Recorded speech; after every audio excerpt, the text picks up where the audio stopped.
discípulos de los fariseos ayunaban. Y vinieron y le dijeron: ¿por qué los discípulos de Juan y los discípulos de los fariseos ayunan y tus discípulos no ayunan? Y Jesús les dijo: ¿puede acaso ayunar los que están de bodas mientras el esposo está con ellos? Entre tanto que tienen consigo al esposo, no pueden ayunar. Pero vendrán días cuando el esposo les será quitado, y entonces ayunarán en aquellos días. Nadie cose remiendo de paño nuevo en vestido viejo. De otra manera, el mismo remiendo nuevo tira del viejo y la rotura se hace peor. Ni nadie echa vino nuevo en odres viejos. De otra manera, el vino nuevo rompe los odres y se derrama el vino y los odres se pierden, mas el vino nuevo en odres nuevos se ha de echar. Amén. Es la palabra del Señor. Yo creo, hermanos, que uno de los éxitos, uno de los motivos por los que el catolicismo romano tiene tanto éxito junto con otras sectas, es que apela al ritualismo que está en el corazón humano. Nosotros nos encanta pensar que nos vamos a acercar a Dios cumpliendo una serie de reglas. Haz esto, haz estas oraciones, haz estos rezos, visita tales lugares, ten tal dibujo y tú vendrás a Cristo, tú serás salvo. Eso es una persona ritualista, una persona que cree que por el cumplimiento de ciertos deberes tendrá una correcta relación con Dios. Es como si lo que nos separara de Dios no es el pecado, sino la ausencia de ritos. Nos hace falta cumplir una serie de ritos para que la relación con Dios pueda ser restaurada. Entonces la persona que incluso está en el catolicismo romano piensa que para ser cristiano simplemente tiene que dejar de cumplir el rito de la misa y empezar a cumplir el rito cristiano, el rito del culto cristiano. Tiene que sencillamente dejar el rito de orar a María para empezar a cumplir el rito de orar a Jesús. Tiene simplemente que dejar de leer literatura secular y empezar a leer la Biblia. Y cuando hace eso, esa persona ya es salva. ¿Quiere decir eso que no hay que venir al culto, que no hay que orar solo a Cristo y que no hay que leer la Biblia? Por supuesto que no. El ritualista lo que pasa es que cree que por cumplir esos ritos ya se sanó la relación con Dios. Un rito, hermanos, por definición sencillamente es una ceremonia. Eso es un rito, una ceremonia, un conjunto de reglas para el desarrollo de un culto. Eso es un rito. Nosotros como cristianos, por supuesto que tenemos ritos. La cena del Señor es un rito. La lectura de la palabra es un rito. Venir al culto es un rito. El bautismo es un rito. Tenemos ritos. Pero en el cristianismo no hay espacio para el ritualismo, para la creencia de que cuando cumplo ciertas reglas, entonces mi relación con Dios queda restaurada. Uno de los ritos que en el cristianismo tenemos es el ayuno. Ese rito del ayuno es el que se estaba practicando mal en el contexto del pasaje que vamos a estar analizando, y es lo que hace a Jesús, entre varias cosas, corregir la práctica del ayuno, pero más especialmente condenar el ritualismo. En este texto nuestro Señor Jesucristo rechaza el ritualismo, que es totalmente opuesto a la verdadera religión cristiana, al verdadero evangelio. En el evangelio no hay espacio para el ritualismo, hermanos. Entonces, vamos a ver nuestro texto notando en primer lugar el versículo 18, una pregunta que le levantan al Señor Jesucristo en torno al ayuno. Y los discípulos de Juan y los de los fariseos ayunaban. Y vinieron y le dijeron: ¿por qué los discípulos de Juan y los discípulos de los fariseos ayunan y tus discípulos no ayunan? Hermanos, esta es la pregunta clave. De esta pregunta es que se va a desarrollar lo siguiente. Esta pregunta, los tres sinópticos la ubican inmediatamente después de la anterior escena en la que Jesús está comiendo con Mateo, con los publicanos y pecadores. en donde los fariseos condenaron a Jesús por estar sentado a la mesa con gente pecadora. Ahora, esa fue una contienda, pero se agrega que después de eso, dice el texto que ellos ayunaban, o sea que ellos están en un ayuno. Entonces no solamente están viendo a Jesús sentado con publicanos y pecadores, sino que tras del hecho están viendo a Jesús comiendo mientras ellos están ayunando. No hay una correspondencia. Les indigna ver a Jesús, entre comillas, quebrantando un mandamiento, no siendo tan espiritual, comiendo, mientras nosotros los súper espirituales sí estamos ayunando. Eso es lo que hace que ellos entonces levanten esta contienda contra el Señor Jesucristo. Contienda que lamentablemente aquí está de los escribas y fariseos, los discípulos de los fariseos, pero también los discípulos de Juan. ¿Qué hacen los discípulos de Juan aquí en medio de esta contienda del Señor Jesucristo? Sinceramente, no creo que tengan la misma actitud de los fariseos. Muy probablemente los discípulos de Juan se encuentran ayunando porque Juan está en prisión. Ellos están lamentando que Juan está en prisión. Tal vez Juan ya ha sido decapitado por Herodes. Están ayunando. O sencillamente, como Mateo 11:18, vemos que Juan era un hombre que no comía y bebía, o sea que era un hombre que ayunaba mucho. Ellos, como discípulos de su maestro, también están ayunando. Sea el motivo que ellos sean, lo cierto es que se unieron a los fariseos. Yo creería que si hay mala intención en la pregunta, esa mala intención tiene que ser de los fariseos, aprovechando que están a una con los discípulos de Juan para levantar esto en contra del Señor Jesucristo, porque los dos están involucrados. Cuando vamos al Evangelio de Mateo, vemos que los que hacen la pregunta son los discípulos de Juan. Cuando vamos al Evangelio de Lucas, vemos que los que hacen la pregunta son los escribas y fariseos. Pero Marcos dice, tranquilos, fueron los dos. Los dos están metidos en esta pregunta. Hermanos, antes de seguir progresando en todo lo que se está desarrollando aquí, puesto que es respecto del ayuno, es obviamente necesario aclarar un poco qué es el ayuno y entender cómo era que lo practicaban en este tiempo. El ayuno, les doy una definición, es una aflicción del alma en la que el creyente se abstiene de alimentos y busca la presencia de Dios y su voluntad. Esas cuatro partes. Es una aflicción del alma en la que el creyente se abstiene de alimentos y busca la presencia de Dios y su voluntad. Cuando digo aflicción del alma, es porque, hermanos, en la Biblia, curiosamente, no hay un solo mandamiento para ayunar. Nunca aparece en la Biblia, deben ayunar y cuando ayunen tienen que hacer esto y aquello. No aparece. El único texto o lo único en lo que se ordena algo que parece un ayuno, o vamos a ver que ciertamente era un ayuno, es más bien llamado una aflicción del alma, que era en Levítico 16:29 cuando el Señor está regulando la fiesta del Yom Kippur o el día de la expiación. El texto no dice ayunen, dice: y esto tendréis por estatuto perpetuo en el mes séptimo a los 10 días del mes. Afligiréis vuestras almas y ninguna obra haréis, ni el natural ni el extranjero que mora entre vosotros. Es el único mandamiento, por supuesto con los otros paralelos en los que se está regulando esta fiesta, en el que Dios dijo ayunen. Repito, aquí dice solamente afligir el alma, pero es que como en la fiesta ciertamente era un ayuno, uno entiende que lo que aquí se está ordenando es ayunar. Pero no hay más, hermanos, no hay más. Tenemos gente mucha ayunando, pero no tenemos una regulación del ayuno.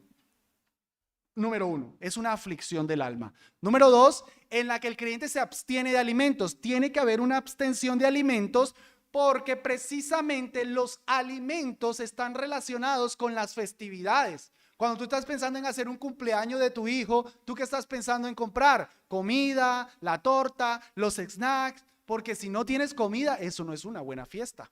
No es un momento de alegría. La comida siempre está relacionado con la alegría. El ayuno, como es una aflicción del alma, no hay comida para que el alma sea afligida, para implicar ese dolor en el que la persona está. Una abstención de alimentos en la que el creyente busca de la presencia de Dios. Con esto, pues por obvias razones, estoy dejando fuera el ayuno intermitente, que es solamente una dieta, o el ayuno que el médico me mandó para hacerme los exámenes médicos. No, el ayuno religioso se abstiene de alimentos no como un fin. No es aguantar hambre, es buscar de la presencia del Señor, que en vez de estar cocinando el tiempo de que gastaría cocinando, lo gasto buscando del Señor. Que en lugar de estar disfrutando comiendo, yo me estoy lamentando por una situación en la que estoy pasando en la presencia de Dios. Buscar la presencia de Dios y su voluntad. Porque, hermanos, cuando se ayuna, voy a repetir esto luego, no se ayuna por torcer el brazo de Dios, que es como lamentablemente se hace hoy día. Ayunamos porque queremos algo y necesito ayunar para que Dios vea mi sacrificio y se vea obligado, le dé pena, vergüenza y tenga que darme lo que yo le estoy pidiendo. Eso no es la práctica correcta del ayuno. Miren Isaías 58:3. Porque dicen, ayunamos, el Señor está condenando a Israel. Porque dicen, ayunamos y no hiciste caso. Humillamos nuestras almas y no te diste por entendido. El pueblo estaba ayunando y están reclamándole a Dios de que ayunaron y Dios no les respondió. He aquí que en el día de vuestro ayuno halláis lo que queréis y oprimís a todos vuestros trabajadores. He aquí que para contiendas y debates ayunáis y para herir con el puño inicuamente. No ayunéis como hoy, para que vuestra voz sea oído en lo alto. Porque además de estar ayunando para buscar torcerle el brazo a Dios, mientras ayunaban estaban pecando. Por eso les digo, es una búsqueda de la voluntad de Dios. Señor, ¿qué es lo que tú quieres? ¿Cómo debo andar? Ayúdame, te necesito, aquí estoy humillado. Y no estoy ayunando y estoy pecando, sino que estoy buscando de la voluntad de mi Señor. Eso, hermanos, es el ayuno. Ahora, ¿cómo estaban ayunando los fariseos en ese momento? Hagamos una especie de ayunología. Ya la definimos. Ahora, ¿cómo era que ellos ayunaban? Pues hermanos, ya les dije, el Señor solamente reguló que en Yom Kippur se debería ayunar, pero el pueblo fue agregando ayunos oficiales. En Zacarías capítulo 8, versículo 19 dice, así ha dicho Jehová de los ejércitos, el ayuno del cuarto mes, ojo, el ayuno del quinto, el ayuno del séptimo y el ayuno del décimo se convertirán para la casa de Judá en gozo y en alegría y en festivas solemnidades. Amad pues la verdad y la paz. Noten que ya agregaron otros 4 ayunos oficiales. Pequeño paréntesis importante en la discusión. Notan cómo el Señor profetiza que los ayunos se convertirán en gozo, porque los ayunos son lamento. No son momentos de festividad. Eso nos va a servir ahorita. 4 ayunos. ¿Por qué ayunaban, hermanos? El ayuno del 10º mes lo ayunaban porque ese fue el día que Nabucodonosor sitió Jerusalén. El ayuno del 4º mes lo hacían porque ese fue el día en que el muro se cayó y entonces Jerusalén cayó. El ayuno del 5º mes fue cuando las tropas de Babilonia destruyeron el templo. Y el ayuno del 7º mes era para recordar la muerte de Gedalías y de sus seguidores. O sea que todo giraba en torno a la caída de Jerusalén y del templo. Esos momentos ellos se lamentaban oficialmente de mes a mes. Eso lo tienen en 2 de Reyes 25.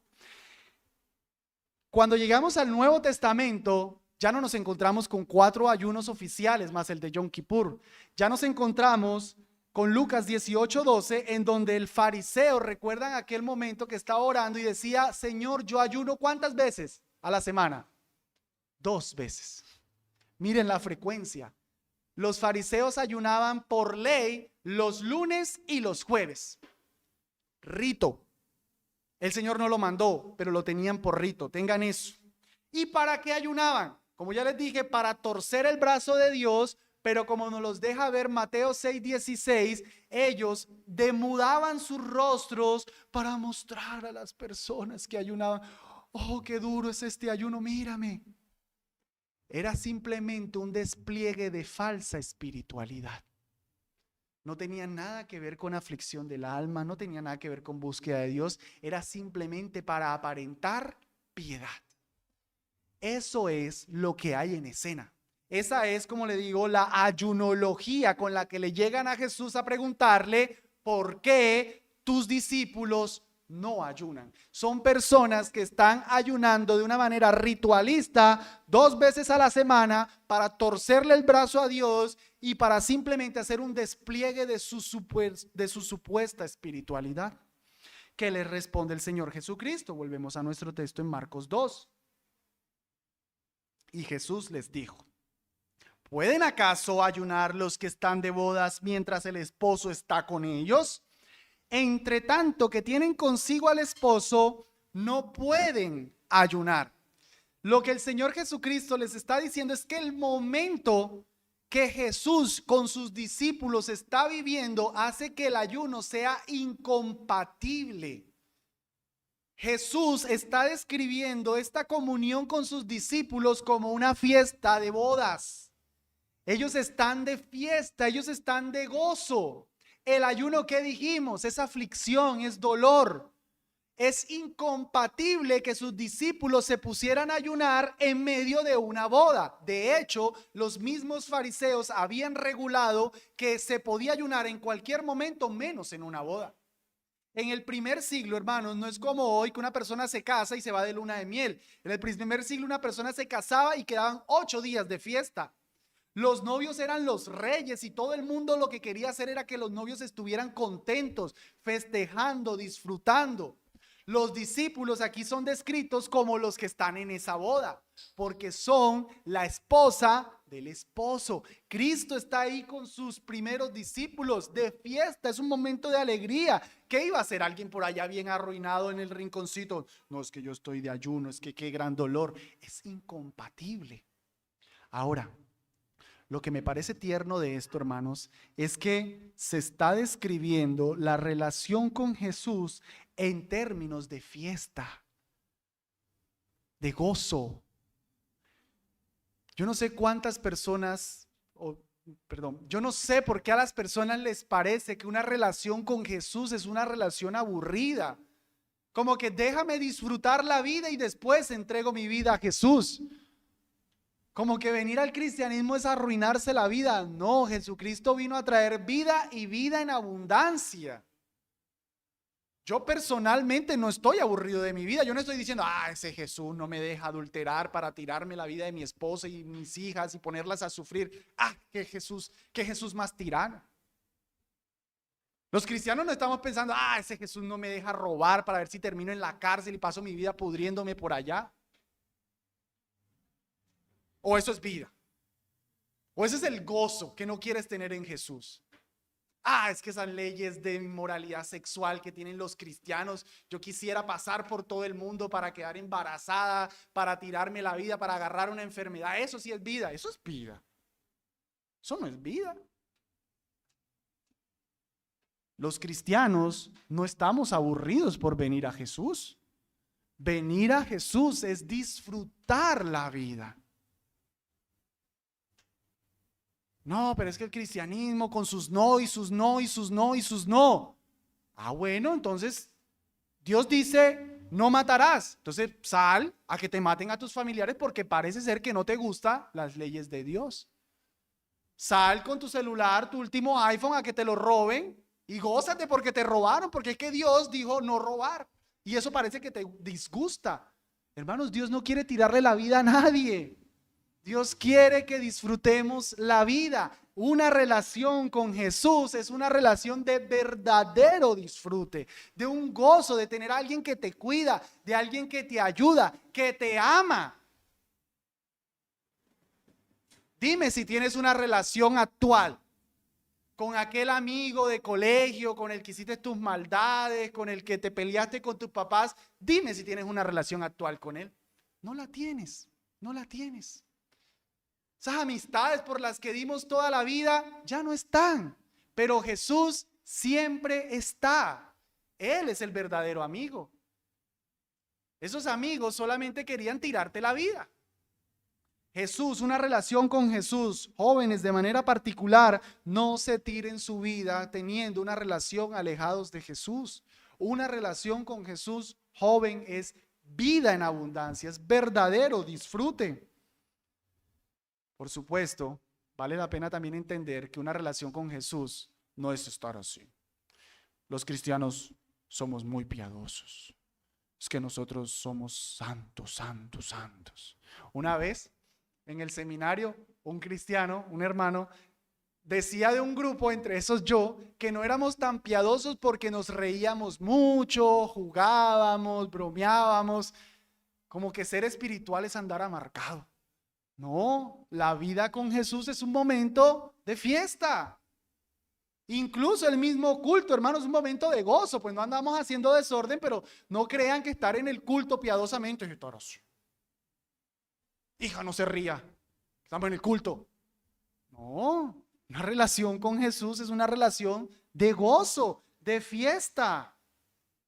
Los discípulos de Juan creo que se debieron sentir avergonzados porque el mismo Juan, capítulo 3, versículo 29, bueno, el mismo Juan el Bautista en el Evangelio de Juan dice, el que tiene la esposa es el esposo, mas el amigo del esposo que está en pie y lo oye, se regocija mucho al oír la voz del esposo. Así pues, mi gozo está cumplido. Juan sabía que Jesús era el esposo. Los discípulos de Juan debían saber que lo que estaban viendo era esa boda de la que su maestro se había gozado. Pero ellos estaban ahí lamentándose, están perdidos. Una relación con Jesús es una relación de gozo. Sin embargo, el Señor sigue diciendo, versículo 19 de Marcos 2. 20. Pero vendrán días cuando el esposo les será quitado y entonces ayunarán en aquellos días. Mientras Jesús estaba ahí, no tenía sentido ayunar. Pero cuando Jesús les fuera quitado, lo cual es la primera referencia a la muerte de Cristo en la cruz, ahí sí era un momento de dolor. Ahí sí tenía sentido ayunar. Mientras Jesús estuviera, no tenía sentido. Pero cuando Jesús fuera quitado, eso sí sería un momento de dolor. Ahí sería necesario ayunar. Y esta mención, hermanos, implica dos cosas. Número uno, el ayuno siempre está relacionado con dolor. Y aunque ya he dicho esto, lo que quiero aprovechar en este espacio es de pronto aclarar por qué nosotros como iglesia no tenemos ayunos programados. Cuando las iglesias programan ayuno, que uno pasa y ve en el cartel martes de ayuno, lo que ellos están diciendo es que todos los martes la iglesia está afligida. Ellos están profetizando que todos los martes hay dolor. Porque el ayuno es un momento de dolor. El Señor nunca dijo que teníamos que programar ayunos. El Señor muestra que el ayuno es una respuesta de dolor. Pero les digo, nunca lo ordena. Nunca lo ordena. Lo asume, pero nunca lo ordena. Entonces, cuando nosotros ponemos en la iglesia martes de ayuno, todos los martes estamos diciendo, todos los martes el pastor está sufriendo. Esos hermanos que van muy juiciosos están sufriendo todos los martes. Si es verdad eso, bueno, pero el ayuno debe representar es dolor, momentos de aflicción. Cuando hicimos nuestro ayuno, lo hicimos porque un hermano por poco se nos muere y varios hermanos estaban pasando por tribulaciones. Y el Señor nos escuchó y nos ha respondido grandemente. Imagínense una mujer, un lunes por la noche, su príncipe azul le pide la mano, le promete matrimonio. Esa mujer está brincando una pata. ¿Qué hace el martes ayunando en la iglesia? No tiene sentido, ya está gozándose su vida. Su príncipe azul le pidió la mano, está gozándose. No vaya a martes de ayuno. ¿Qué hace allá ayunando? No tiene compatibilidad. Uno. Dos, que el ayuno es una práctica de los cristianos. Noten que el Señor Jesucristo dice, y entonces ayunarán. O sea que está implicando que después de su muerte, ahí sí los discípulos iban a ayunar. Es lo mismo que hace en Mateo 6, versículo 16. El Señor le dice a los discípulos, y cuando ayunes, no sean como los hipócritas. O sea que asume que los discípulos ayunan. Hermanos, los creyentes son personas que ayunan. El Señor lo implica, no lo ordena, pero Él sabe que su pueblo va a ayunar. En Hechos capítulo 13, versículos del 2 al 3, nosotros tenemos cuando se ordena a Pablo y a Bernabé para enviarlos en su primer viaje misionero a la iglesia ayunando. Y más adelante, en Hechos 14, 23, están ayunando nuevamente para imponer las manos en unos pastores. Nuevo Testamento, nuevo pacto. La iglesia del nuevo pacto ayuna. Eso por si alguien piensa que el ayuno es algo del Antiguo Testamento. No, los cristianos ayunan. Mi amado hermano, amada hermana, si tú nunca has ayunado, tal vez no estás aprovechando, no estás viviendo una práctica religiosa que el Señor dio para expresar ese dolor, para buscar del Señor. Y ciertamente has pasado por momentos de dolor, ciertamente has tenido momentos de prueba. Yo te preguntaría, ¿tú cómo lo estás enfrentando? ¿Solo de festín? ¿Solo ignorando el dolor? ¿O más bien utilizando eso para buscar de la presencia del Señor? Ahora, hermanos, desde el versículo 21 al 22, el Señor Jesucristo va a presentar dos parábolas que, ojo aquí, van a corregir el problema del ayuno. Van a seguir explicando este asunto del ayuno, pero ya no con tanto énfasis.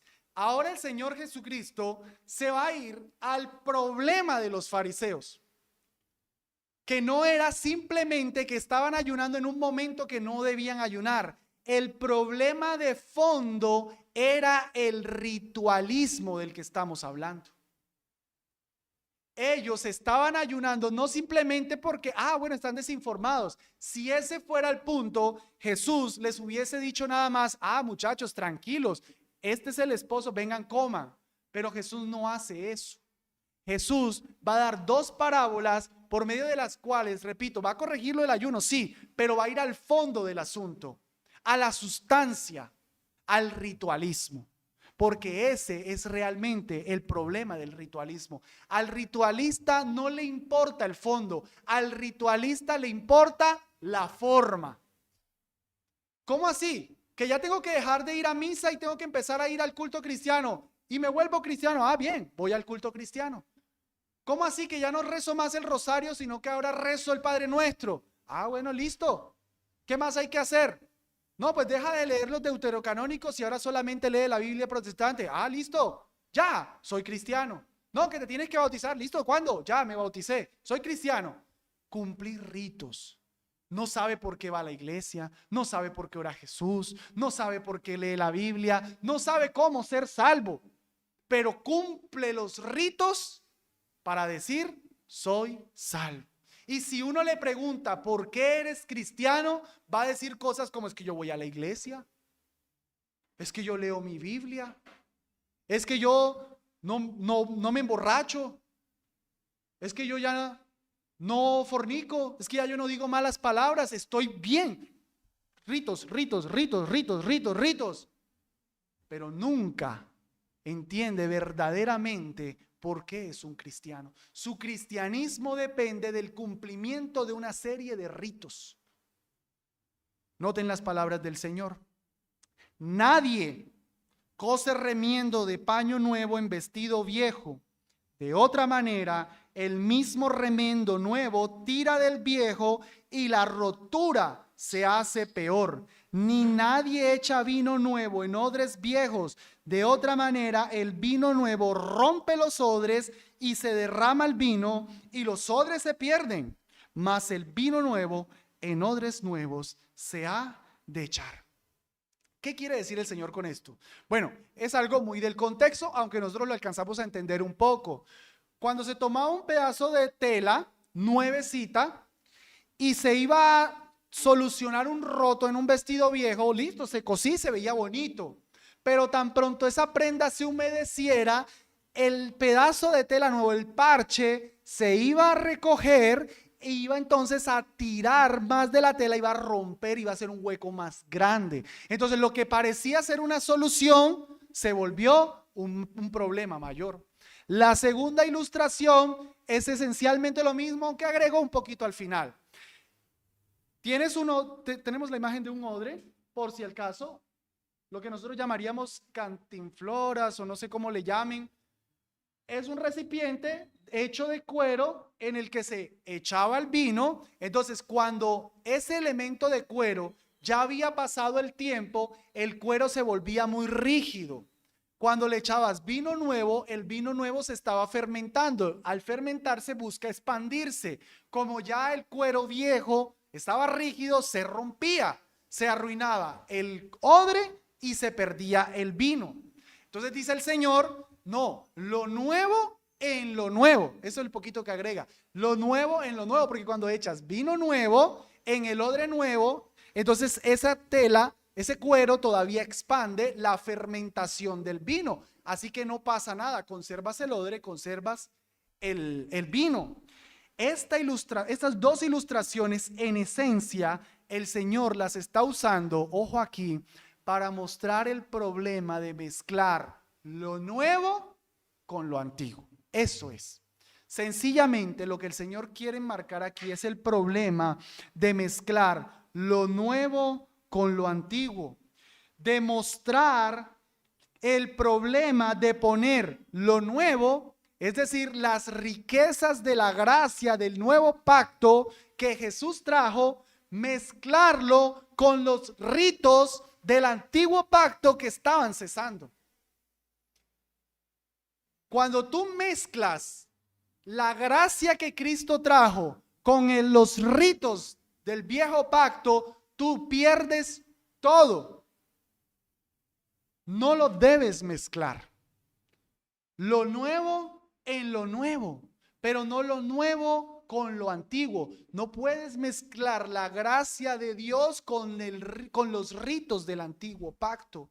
Esto, mis amados hermanos, para aterrizarlo, nos dejan tres enseñanzas. Número uno, es un error que nosotros, los creyentes del nuevo pacto, estemos mezclando el evangelio de la gracia con los ritos del antiguo pacto. Otra vez, es un error que nosotros, los creyentes del nuevo pacto, estemos mezclando el evangelio de la gracia con los ritos del antiguo pacto. ¿Ustedes han escuchado esos grupos y que los cristianos, los judíos mesiánicos, son judíos que quieren mantener toda su tradición, todo su judaísmo, y a su judaísmo mezclarle Jesucristo? Entonces, cuando tú vas a estas reuniones, ellos no te van a decir hola, ellos te dicen shalom. Él no se llama Jesús, él se llama Yeshua HaMashiach. Ellos no cantan himnos, ellos cantan música hebrea. Y todo eso representa espiritualidad. Poner un shofar, soy espiritual porque toqué el shofar. Cumplir ritos del antiguo pacto para sentir que estoy más santo. Cuando tú mezclas nuevo pacto con antiguo pacto, eso no sirve. No se debe mezclar el nuevo pacto con el antiguo pacto. Nosotros los creyentes no ayunamos, por ejemplo, porque un templo se cayó. ¡Ay, el segundo templo se cayó! Y Nabucodonosor y Herodes y los romanos. ¡Oh, que se levante el segundo templo! El tercer templo. Señor, por favor. ¿Y tú para qué quieres un tercer templo físico? Si tú eres un creyente del nuevo pacto. ¿Tú qué haces poniendo los ojos en Jerusalén, sufriendo porque está la mezquita de la roca en donde debería estar el tercer templo? Cuando la Biblia explícitamente dice que el tercer templo es la iglesia. Hechos capítulo 15, versículo 13. Y después que hubieron callado, Jacobo respondió diciendo: varones hermanos, oídme. Simón ha contado cómo Dios visitó a los gentiles al principio para tomar de ellos pueblo para su nombre. Y con esto concuerdan las palabras de los profetas como está escrito. Ojo, que estaba profetizado. Después de esto volveré y reedificaré el tabernáculo de David que estaba caído, y reedificaré sus ruinas y las volveré a levantar, para que el resto de los hombres busque al Señor, y todos los gentiles sobre los cuales es invocado mi nombre, dice el Señor, que hace todas estas cosas. ¿Cuál es el tercer templo? Esto que estamos aquí reunidos, hermanos. La iglesia, todos los gentiles buscando del Señor. Lo que está sucediendo en la discusión es que algunos quieren mezclar nuevo pacto con antiguo pacto. Están viniendo los gentiles a la fe y los fariseos que se habían convertido al cristianismo, pues tengámosles un poquito de compasión, querían que los nuevos creyentes se siguieran sujetando a los ritos del antiguo pacto. No se debe mezclar. ¿Qué hace entonces Jacobo? Mis hermanos, tranquilos. El hecho de que los gentiles vengan a la fe es lo que el Señor profetizó, de que se levantaría un tercer templo. No estamos anhelando un tercer templo en Jerusalén. Hablo de la Jerusalén que está aquí, la que podemos coger un avión e ir. Estamos anhelando que este tercer templo siga siendo edificado. Efesios 2:20 nos dice, edificado sobre el fundamento de los apóstoles y profetas, siendo la principal piedra del ángulo Jesucristo mismo, en quien vosotros sois edificados para ser un templo santo del Señor. Eso es la iglesia. Para que el Espíritu Santo more en nosotros. Moraba en el templo de Jerusalén, ahora mora en la iglesia. Este es el tercer templo, que vamos a estar ayunando en el 17º, 4º, 5º mes, porque el templo cayó. Eso ya quedó allá. Cristianos con la bandera de Jerusalén, perdón, de Israel, y Yeshua HaMashiach, y anhelando, somos creyentes del nuevo pacto. No le echemos el vino nuevo en el odre viejo. El Señor en un momento le pidió a la nación orar por Jerusalén. Sí, eso es rito del antiguo pacto. El nuevo pacto ora por la nueva Jerusalén, la que desciende del cielo como una esposa ataviada, la de arriba, la que es madre de todos. Por cierto, dicen los católicos que tú no puedes ser, ¿cómo es? No puedes tener a Dios por padre si no tienes a María por madre. No. La Biblia dice, tú no puedes tener a Dios por padre si no tienes a la iglesia por madre. Nuestra madre no es María, nuestra madre es la iglesia. Gálatas capítulo 4 lo dice explícitamente. La Jerusalén de arriba, la cual es madre de todos. Esta es la Jerusalén. Esta es la que nos interesa. Ya murió eso de allá. No estamos celebrando que en 1948, 58 se hizo devolver a Israel un estado nuevamente. Eso ya no tiene nada que ver. Eso es antiguo pacto. Estamos en el nuevo pacto. La iglesia es el plan de Dios. Dios no está preocupado más por el templo de Jerusalén físico, sino por este templo espiritual, que explícitamente, hermanos, explícitamente la Biblia dice que es la iglesia. La iglesia, el nuevo pacto, no tiene que estar buscando ascendencia judía.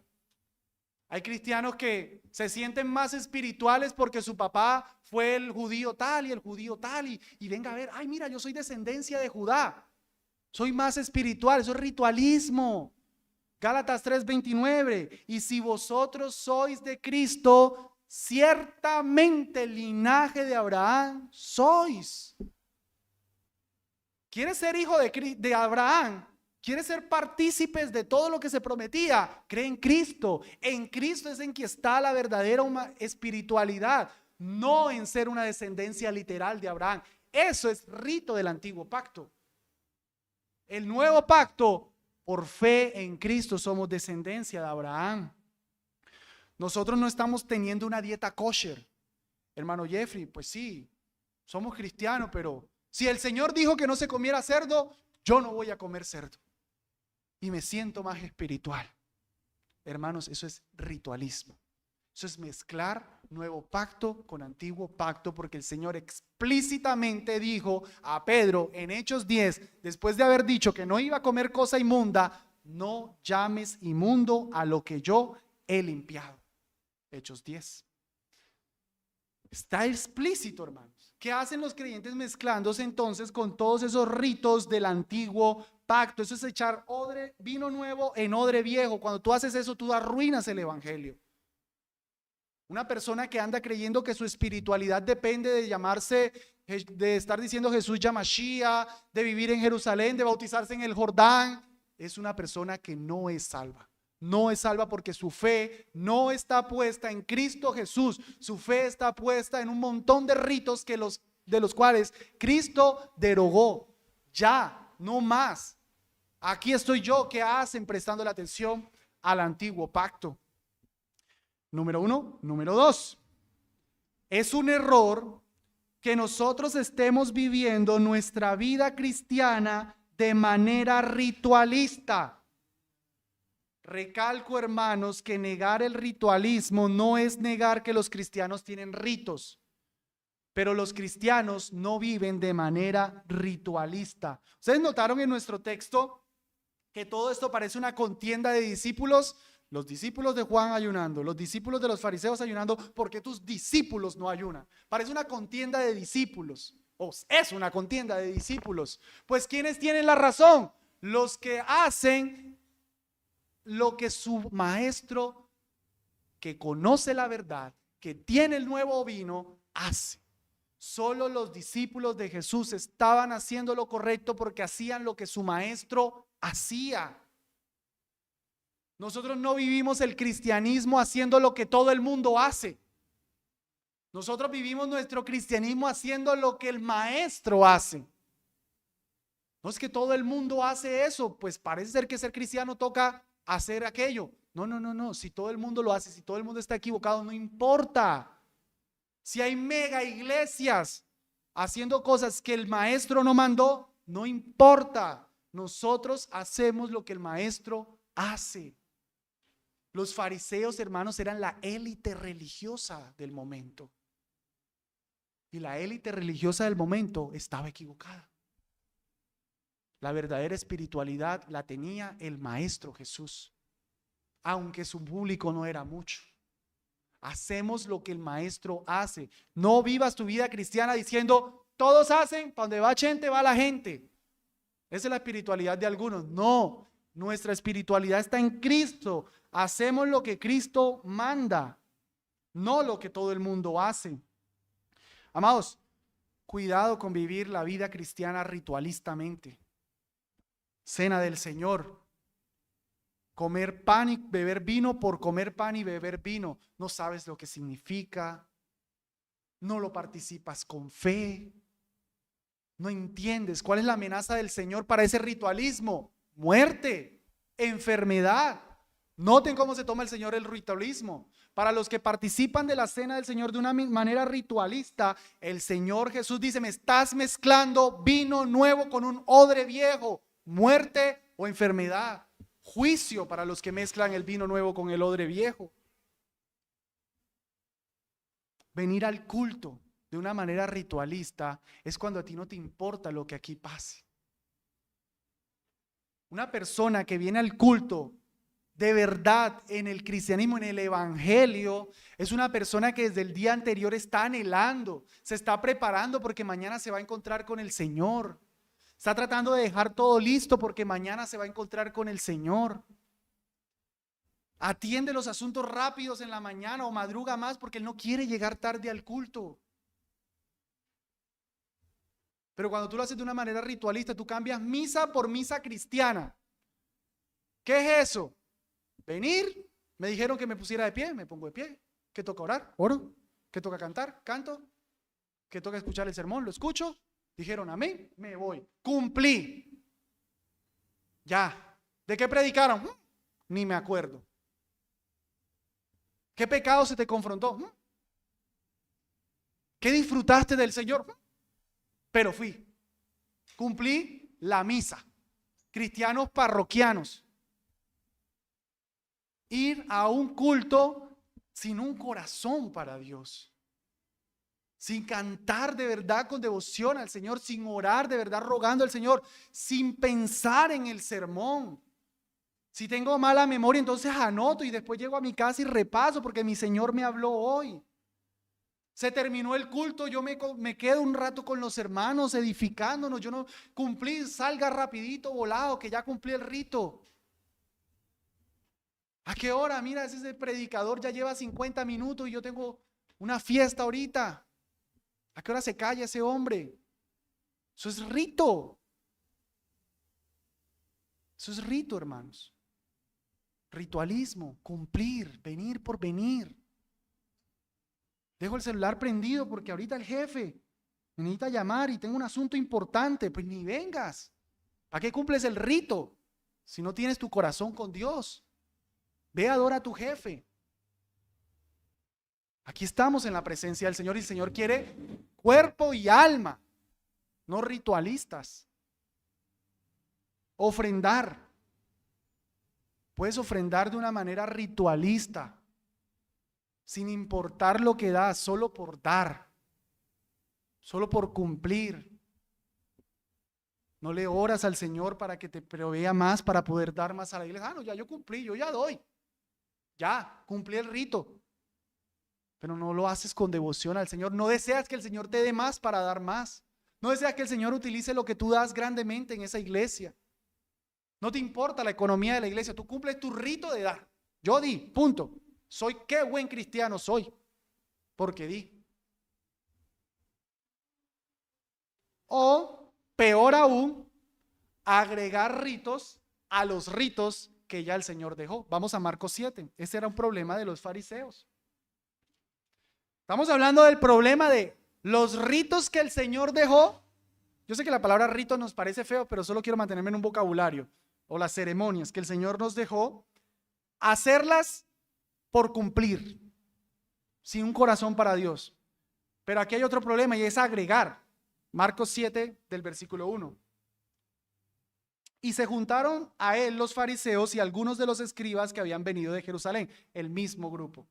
Y viendo a algunos de sus discípulos comer pan con manos inmundas, esto es, no lavadas, los condenaban. Miren ese pecado, están comiendo sin lavarse las manos.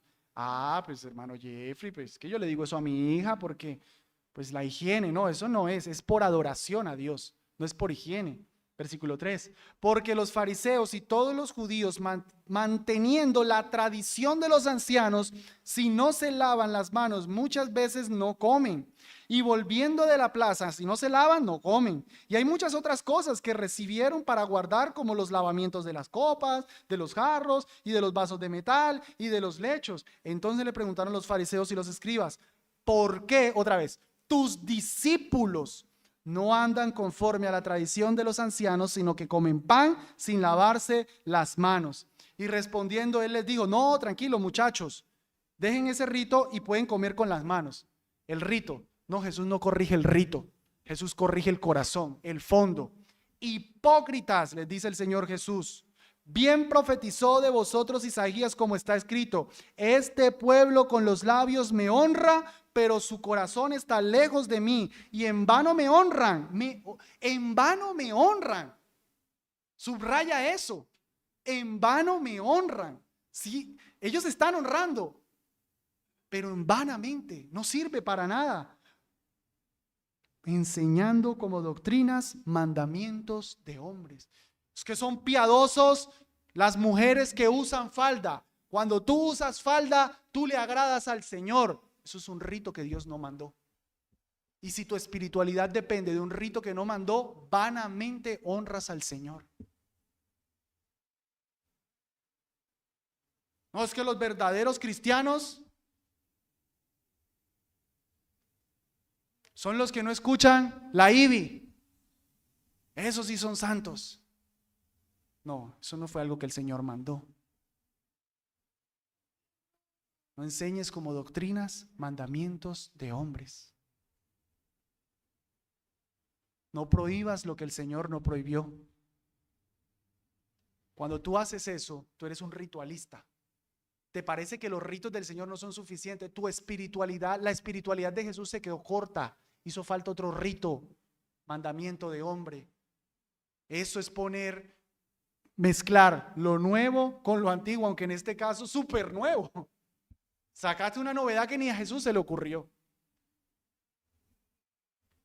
Hermanos, no podemos vivir nuestra vida cristiana de una manera ritualista. Y número 3, el hecho de no poner vino, no mezclar lo nuevo con lo antiguo, nos enseña que es necesaria una transformación del ser para disfrutar las riquezas de la gracia que Cristo trajo.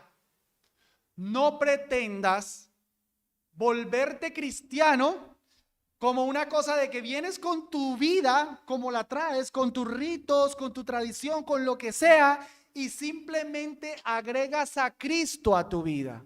Eres ese trapo viejo, roto, y quieres que Cristo sea un parche en tu vida. No, no, no, no. Tienes que ser un vestido nuevo. Tienes que ser un odre nuevo para que puedas soportar, recibir bien la gracia de Cristo Jesús. Porque si la gracia de Cristo Jesús la pretendes verter en ese odre viejo que eres, te destruye. Te destruye. Si tú sigues con tu vida como estás y solo agregas a Cristo Jesús como algo más, algo de pudiste haber agregado a Buda, pero bueno, te predicaron de Cristo, venga, agrego a Cristo, pero yo vengo con todo mi ritualismo, yo vengo con mis creencias, yo no corrijo mi vida, yo no entrego mi vida a Jesús, solamente agrego a Jesús a mi vida. Mira, te tengo una noticia, vas a ir directo al infierno, directico, te va a destruir, te va a destruir. Porque al cielo no entran personas que agregaron a Jesús a su vida. Al cielo entran personas que Jesús las transformó totalmente. ¿Recuerdan la historia de Nicodemo? Ahí está el odre viejo. Llega Nicodemo, maestro, sabemos que has venido de Dios porque nadie puede hacer las señales que tú haces si no está Dios con él. Ahí está el odre viejo mejorado. Un poquitico, le hizo unas mejoritas. Nicodemo, si no naces de nuevo, no puedes ver el reino de Dios. Nicodemo, es necesario un cambio total. No puedes seguir así. Tiene que ser una transformación total. Tú no puedes pretender ser cristiano simplemente sumando unos ritos, sumando unas cosas de Jesús. No, Jesús tiene que hacer toda una transformación en tu vida. Por medio de la palabra de Dios, Él transforma tu corazón. Él tiene que cambiarte totalmente para que seas un odre nuevo. Y en ese odre nuevo, ahí sí la gracia se ve hermosa. Pero cuando tú empiezas con tu típica cosa de voy a quitarme unos pecados y después me entrego a Jesús, estás precisamente poniendo paño nuevo en un remiendo viejo. Te va a destruir. Cristo Jesús te tiene que transformar totalmente. Él te recibe así, un trapo viejo, un odre viejo, y Él te vuelve un odre nuevo, Él te vuelve un vestido nuevo. Y ahí sí, el evangelio de la gracia se ve precioso.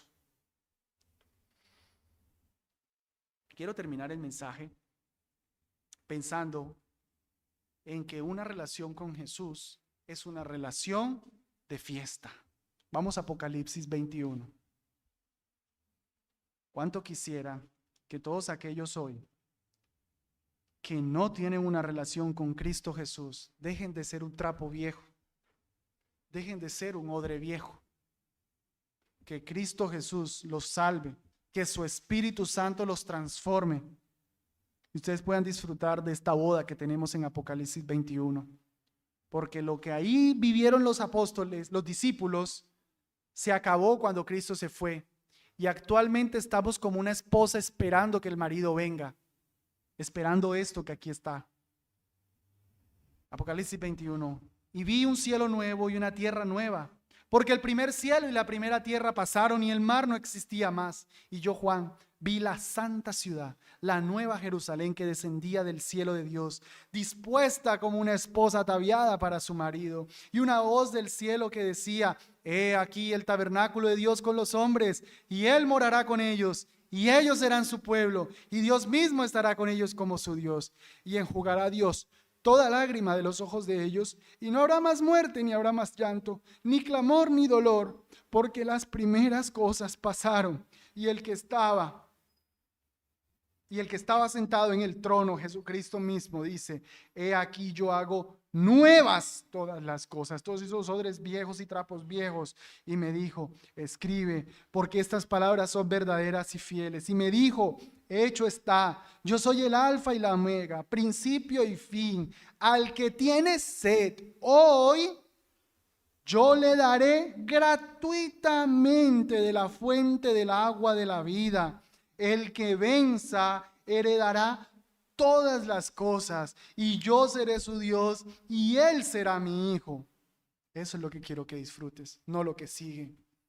Mas para los cobardes e incrédulos, para los abominables y homicidas, para los fornicarios y hechiceros, y para los idólatras y agregarí ritualista, y para todos los mentirosos, su parte será en el lago que arde con fuego y azufre, que es la muerte segunda. ¿Quieres hoy estar en las bodas de Cristo? Deja tu ritualismo. Deja tu ritualismo. Pídele que te transforme.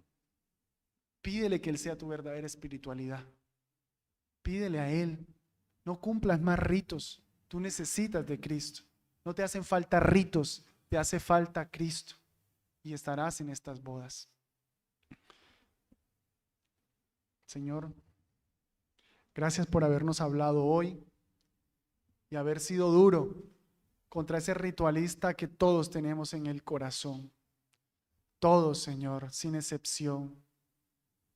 Tenemos un ritualista, alguien que quiere cumplir ritos vacíos, sin fe, y después de haberlos cumplido, gloriarnos como si fuéramos los mejores.